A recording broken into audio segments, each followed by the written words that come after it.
it was kind of a challenge, to be honest with you, to write a story that could totally change based on your actions. But in the final game, we managed to create an experience where, depending on how you play, there are entire scenes that you can see or miss. There are characters that can be with you for just one scene or accompany you until the very end of the game.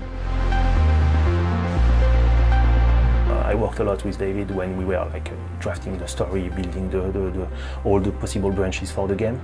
And the toughest thing was to make a script that's that big, where every character can influence the story of the others. Make sure that the player always is never betrayed by his choices. Our objective with the game is to make you live the life of the characters, to experience what they experience, feel what they feel, and share in their struggles. So choice firstly immerses you in the character, because that character's dilemmas are your dilemmas. Secondly, when you make a choice for a character, you live the consequences of that choice. We thought it was critical that whilst players have the freedom to make choices, they also have the responsibility of choosing wisely.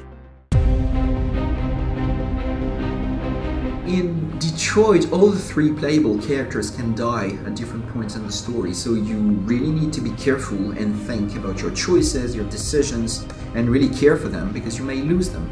You have totally different scenes. It's not only in each scene that you have different choices or branches, so it's difficult to evaluate for one player which experience he will have from beginning to end, and to be sure each branch will be seen by some players, of course.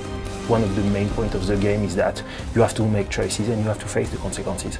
And we wanted to be true to that, we wanted to be honest to the player toward that. And the way that you can make decisions with Connor that will impact Marcus, that will impact Kara, and vice versa.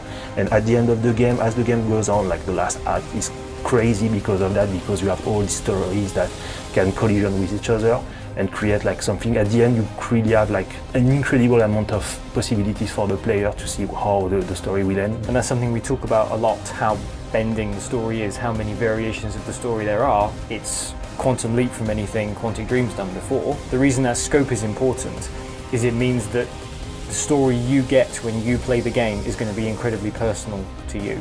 You're going to have a kind of a narrative fingerprint, because no 2 people are going to have quite the same experience when they play this game. Watching people playing Detroit is always discovery, even for the people in the team working on the game for so long. It's always a surprise to see the permutations and how did you get this? How did you do that? It's a real nightmare for the QA teams, to be honest with you, just because they try to track all the possibilities, and it's really a huge challenge. So it's really a huge amount of data to produce. What was very difficult was to be able to test each branch and to balance the game and the difficulty. There are so many branches that each player will see another things and will have another experience. There's a map of all the possibilities in the game. It looks like a constellation or a galaxy, because even the question how many endings are there kind of implies there's one horizontal axis of ending A, ending B, ending C, but even what one considers to be an ending is variable.